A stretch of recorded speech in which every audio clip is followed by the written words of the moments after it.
ഞാനടക്കമുള്ള ആളുകൾ ഡാൻസ് ചെയ്ത് പടം CPM ഇടുന്നു. CPMന്റെ സൈബർ ഇതിൽ ഒരു പരാതിയില്ലല്ലോ, ഒരു കേസ് കൊടുത്തില്ലല്ലോ.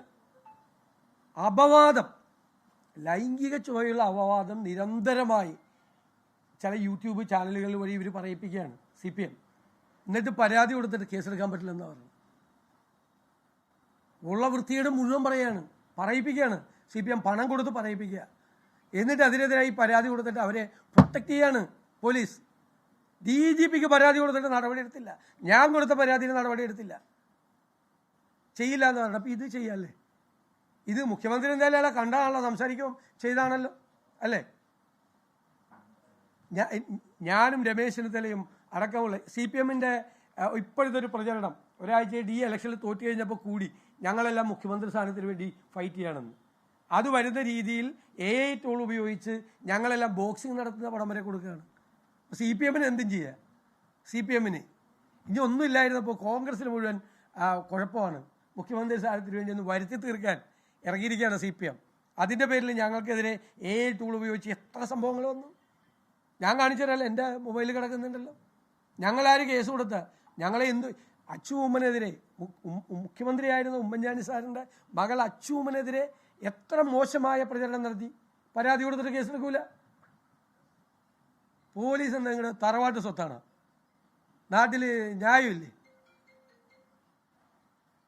എന്നിട്ട് വീട്ടിൽ നിന്ന് അറസ്റ്റ് ചെയ്തുകൊണ്ട് പോവാണ്. ക്രിമിനലിനെ ജയിലിൽ നിന്ന് വിടുവാണ്. പോലീസിനെ ബോംബെറിഞ്ഞവന്. അല്ല, ഞങ്ങളെ ഇതൊന്നും കൊണ്ട് ഞങ്ങളൊന്നും പേടിക്കൊന്നുമില്ലല്ലോ. ഞങ്ങൾ ഇയാളുടെ ഏകാധിപത്യ സ്വഭാവവും ഇയാളുടെ ധിക്കാരപരമായ നിലപാടുകളും ജനങ്ങളോട് പറയും. കഴിയാറായല്ലോ ഈ പേടിപ്പിക്കലൊക്കെ കഴിയാറായല്ലോ. അവസാനത്തതിൻ്റെ ആരംഭമാണ് ഈ കാണിക്കുന്നത്. എന്താണ് കേരളം? ജനാധിപത്യ കേരളമല്ലേ? എന്ത് ചെയ്യുക? എത്ര പേർക്കെതിരായിട്ട് ഇവർ സോഷ്യൽ മീഡിയയിലൂടെ വനിതാ മാധ്യമ പ്രവർത്തകർക്കെതിരായി, ഇവിടെ എന്നെ കേൾക്കുന്ന ഈ റിപ്പോർട്ട് ചെയ്യാൻ വന്ന മാധ്യമപ്രവർത്തകർക്കെതിരായിട്ട് എത്ര മോശമായിട്ട് എഴുതിയിട്ടുണ്ട് സോഷ്യൽ മീഡിയ ഹാൻഡിൽ. ഒരുത്തരെതിരെ നടപടിയെടുത്തു, ഇത്ര പേര് പരാതി കൊടുത്തു, ഒരാൾക്കെതിരെ നടപടിയെടുത്തു. സ്ത്രീകൾക്കെതിരായിട്ട് പറഞ്ഞിട്ട് നല്ല ഫോട്ടോ ഞങ്ങളിടുമല്ലോ. ഞങ്ങളുടെ സോഷ്യൽ മീഡിയ ഹാൻഡിൽ എല്ലാവരോടും ഇടാൻ പറഞ്ഞിട്ടുണ്ട്. മുഖ്യമന്ത്രി ഉണ്ണികൃഷ്ണൻ പോറ്റിയും കൂടി എന്ന പടം. ഞാനൊരു കാര്യം ചോദിക്കട്ടെ, ഈ സമീപകാലത്തല്ലേ ഉണ്ണികൃഷ്ണൻ പോറ്റി മുഖ്യമന്ത്രിയുടെ പരിപാടിയിൽ വന്നത് അല്ലേ? 2019 അവിടെ കൊള്ള നടന്നു, കവർച്ച നടന്നു എന്ന് CPM നേതാക്കൾക്ക് അറിയാമല്ലോ. ഇവരുടെ ഇൻ്റലിജൻസ് ഒക്കെ എവിടെയായിരുന്നു? മുഖ്യമന്ത്രി പങ്കെടുക്കാൻ പോകുന്ന പരിപാടിയിലെ സ്പെഷ്യൽ ഇൻ്റലിജൻസും ഒക്കെ എവിടെയായിരുന്നു? സ്പെഷ്യൽ ബ്രാഞ്ചും ഇൻ്റലിജൻസും ഒക്കെ. ഇങ്ങനെ ഒരാൾ കുഴപ്പം പിടിച്ച ആളാണെന്ന് ഞങ്ങൾക്ക് കോൺഗ്രസ്സുകാർക്കും പ്രതിപക്ഷത്തിനൊന്നും അറിയില്ലല്ലോ. പക്ഷേ ഭരണകൂടത്തിന് അറിയാമായിരുന്നല്ലോ. കോടതി എന്ന് പറയണ്ടല്ലോ, ഭരണകൂടത്തിന് അറിയാമായിരുന്നു എന്ന് ഈ സംഭവങ്ങൾ. അവിടുത്തെ കൊള്ള, എന്നിട്ട് അയാളുടെ കൂടെ പോയത്. ഞങ്ങളെന്നിട്ട് ഒരാക്ഷേപവും മുഖ്യമന്ത്രിക്കെതിരെ ഉന്നയിച്ചില്ല, ഒരാക്ഷേപവും. ഇത് എത്രയോ ദിവസം മുമ്പ് ഈ പടം വന്നാണ്. ഞങ്ങൾ ആരെങ്കിലും മുഖ്യമന്ത്രി സ്വർണ്ണക്കൊള്ള കേസിലെ പ്രതികളെ മുഖ്യമന്ത്രി സംരക്ഷിക്കുന്നു എന്ന് അത് ഞങ്ങൾക്ക് ഇപ്പോഴും ആക്ഷേപമുണ്ട്. ഇപ്പോഴും അത് പേടിയാണ്. മുതിർന്ന നേതാക്കളെ പറ്റി, വേറെ നേതാക്കളെ പറ്റി പറയും, മൊഴി കൊടുക്കുമെന്നുള്ളതാണ്.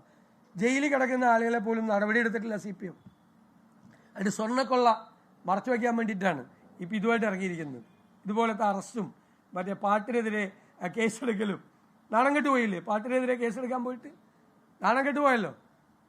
ആരാ ഇവർക്കൊക്കെ അഡ്വൈസ് കൊടുക്കുന്നത്? എന്ത് കലാപമാണ് അതിൻ്റെ അകത്ത്? എന്ത് കലാപാഹ്വാനമാണ്? ആ പാട്ട് കണ്ട് കലാപം ഉണ്ടാ, ആ ചിത്രം കണ്ട്